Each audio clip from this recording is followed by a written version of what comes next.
My neighbor has been beckoning my children from his window at night. I live in Texas with my daughter, Alicia, and my son, Jay. Their mom has been out of the picture for the past 2 years. Not dead, just a piece of shit. And I've managed pretty well as a single father. The 3 of us lived in a 2-bedroom in a nice neighborhood. I've got a solid job, and the kids are thankfully healthy. Everything was smooth sailing until one night, 2 months ago, during which I was awoken by Jay poking me in the face. He was sobbing violently, though I recognized it as the "I'm afraid" kind of crying, as opposed to the "I'm hurt" kind of crying, which made me a little less worried. Jay's always been nightmare-prone, so I assumed that's what was causing him distress. When I asked him what was wrong, though, he said, "The man in the next house is making scary faces at me." I'd heard my fair share of Jay's stories about monsters terrorizing him from the dark corners of his bedroom, but this was something new. I assumed he meant our neighbor's house, and the lack of fantastical elements in his description made me uneasy. It felt too specific to be one of his usual nightmares. I got out of bed and walked with Jay in tow to my kids' room. Alicia was awake in the top bunk. From the soft glow of their nightlight, I could see her crossing her arms and scowling down at her little brother. I didn't turn on any lights to give myself a better view of the outdoors and peered out the bedroom window. Their window had curtains on it, but for once they hadn't been drawn all the way, and there was a small opening between them through which Jay must have looked out.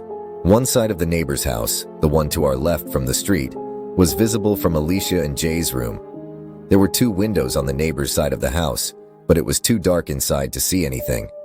I recalled from what I'd seen in the daylight that the window on the left, the one closest to the front of the house, was the kitchen.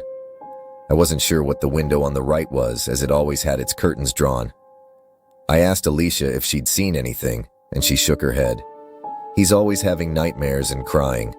I don't want to share a room with him anymore, Dad. I never get any sleep. It's not fair." Of course, hearing that made Jay start crying again, so I let him sleep in my room for the night. He has this TMNT indoor camping tent that he prefers to his actual bed. Honestly, at that point, I half suspected his nightmare to be a ploy to get me to let him camp. Anyway, I guess I'm a total pushover because he slept in that tent in my room for the next 2 nights. On the 3rd night, I was again woken up, but this time by Alicia, who was standing over me and shaking my arm. That kid hadn't woken me up in the middle of the night for years. When I asked her what was wrong, she said, "The neighbor was making faces at me." Those words, and the fear in my daughter's voice, really put me on edge. I closed the curtains when I said goodnight. "Did you open them?" "Only a little, but it's 'cause I heard a weird noise." "What did you hear?" Alicia couldn't recall exactly. According to her, she had gotten out of bed to see what was going on, and when she lifted the curtain, she saw a light on in the neighbor's window. The curtains in the back room had been drawn back, and our neighbor was standing in his house, right up against the window frame. What was he doing? Alicia thought for a moment, and then made an expression I never want to see on my child's face, or anyone else's for that matter, ever again. I won't do it justice by describing it, but it looked something like this.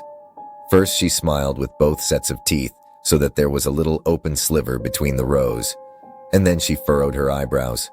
She inclined her head towards me, kind of Kubrick stare-esque, and strained the muscles in her neck. The worst part, though, was what she did with her hands. She held out her left arm, forearm up. Then she clenched her right hand into a fist and moved it back and forth rapidly over her forearm. Poor thing described it as playing the violin, but it seemed pretty obvious to me that my neighbor was pantomiming cutting. Disturbed, I told Alicia to stop and to not make either the expression or the gesture again. I was angry and confused. My neighbor, a man in his 40s, was a bit of a recluse, but he had seemed normal enough in the 3 or 4 times I'd spoken to him. I couldn't fathom why he would do something like that to my kids. After asking Alicia a few more questions, I realized that my neighbor might not have done anything technically, or at least legally, wrong. It wasn't against the law to make inappropriate gestures in your own home, but it seemed like he was targeting my kids specifically. Legal or not, I planned to have a little chat with him the following morning. My last question to Alicia was if our neighbor had made any other gestures, and she nodded. Then, she started making beckoning, "come here" motions with both of her hands. I had Alicia sleep in my room for the night as well. I also checked out the window in my kids' room, but like before, I saw nothing. The house was completely dark. The next morning, before work, and after dropping Alicia and Jay off to school, I spent a good 5 minutes knocking on my neighbor's front door.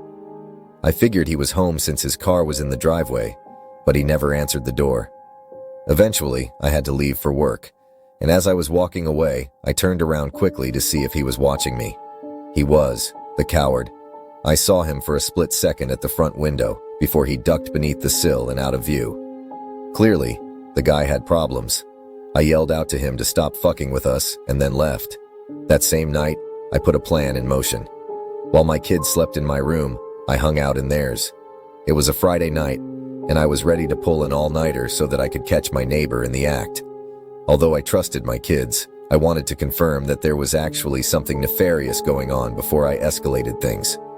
I made sure the house was locked up and all the curtains drawn, tucked my kids in, and sat on the floor under the window in their room.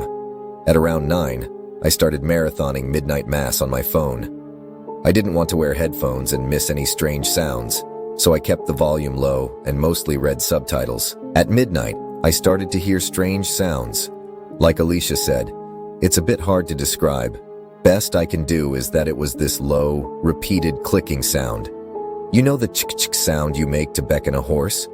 It was something like that. All I knew is that the sound was undoubtedly coming from a person. After a few minutes of this, the sound switched to what I think was supposed to be a whistle, but it came out all wrong, like someone sucking breath in through their teeth. The sound was so crisp that the neighbor's window must have been open, which was an unsettling thought given that there was only around 15 feet of space between our houses. Certain that the neighbor was at his window and that this was my best chance to see him, I stood up and pulled the curtain back in one motion. I saw him right away. There was a dim light on in his room, allowing me to see that horrible expression Alicia had made the night prior. It was one thing to see my child's recreation, but it was far more frightening on an adult. His window was indeed open, and his arms were stuck out into the cold night, violently swiping against each other in a grotesque mimicry of self-harm. When he saw me and realized that he was looking at another grown man and not some poor child, he stopped his erratic motions. His cartoonish grin faded, and another, more genuine emotion settled over his features. Rage. The man grabbed the window and slammed it shut, then closed the curtains with the same forcefulness. I let my own curtain fall. I was a little shell-shocked, I think. Of course, I was perturbed by the sight of the man, by his face and his movement, and the fact that he'd been doing that for who knows how many nights now in an attempt to frighten my kids. However, another detail stuck out as even more concerning to me, which was the fact that I genuinely wasn't sure if the man I had just seen was my neighbor. I'd seen him so few times in the years I'd lived in that house, and I was having trouble conjuring up his face. I sat on the floor for a minute, my blood thundering in my ears. I definitely had enough evidence at that point to call the cops, right? Just as I was about to pull out my phone, I heard a tremendous smack against the glass of the bedroom window. After a brief hesitation, I pulled the curtain back again. There were no lights on in the neighbor's house, and there was also no one outside from what I could see. I pulled the curtains back a little further and saw a handprint in the top corner of the window pane. It's worth noting that our house is on a raised foundation, and that particular window is very tall, so even though the window is on the first floor, the man outside would have needed an insane vertical to get his hand up there. I pulled out my phone and dialed 911. As I explained the situation to them, I quickly walked around the house to see if I could catch a glimpse of the man. My last stop was my bedroom. Once inside, I locked the doors and, while still on the phone with the operator, I took my handgun out of the safe in my closet. My heart was beating out of my damn chest, but I knew I had to stay calm, even more so when I saw that Alicia was awake and looking out of the tent at me. I reassured her in as few words as I could, whispering that we were okay, but we had to stay very quiet. I sat on the edge of my bed, my firearm ready and my ears straining. My kid's tent was in the corner, and to the left of the tent, in the middle of the wall and directly across from where I sat, was a window. After what felt like an eternity, I saw something. It was a cloudless night, and the moonlight was bright enough that I could see a silhouette through the white curtains.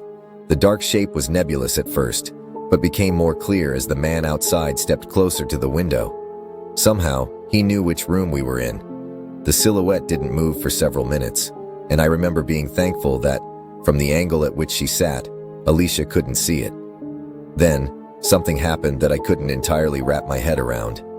The man stepped back from the glass and raised his arms, making a Y shape with his body and his limbs.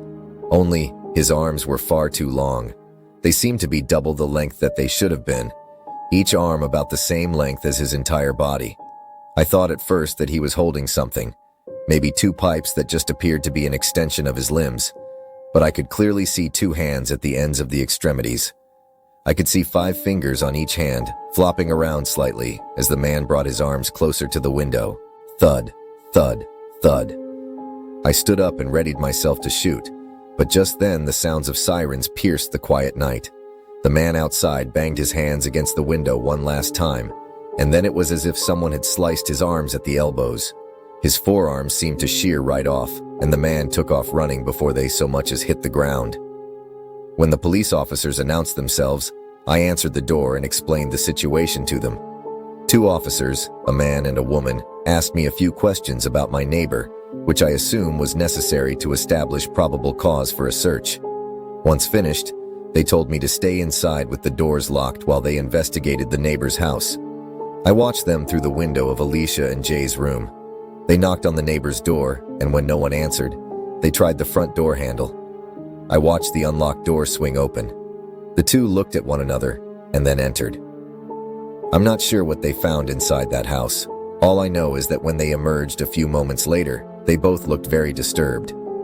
When I went outside to ask what they had found, the female officer told me simply, "Your neighbor's dead." The rest of the night was a blur of strangers in uniforms filing in and out of my neighbor's home. Some came to my porch afterwards to ask me questions, and none offered me any answers. They moved with tight-lipped efficiency, their faces guarded, their words clipped. At one point, I wandered to the side of the house and found several people photographing something on the ground outside my bedroom window. Before they could ask me to leave, I made out the gruesome shape of 2 human arms. The kids and I have been staying in my parents' apartment for months, and I think everyone, even Jay, is getting tired of the cramped living situation. We can't stay in the house. Alicia is way too traumatized for that, and I wouldn't be comfortable staying there while the murderer is still at large anyway. I want to sell the damn house, but our story going semi-viral is making that difficult. After all, who would want a house that, thanks to the news, has become permanently associated with phrases like dismemberment and days of torture, and victim barely recognizable as human?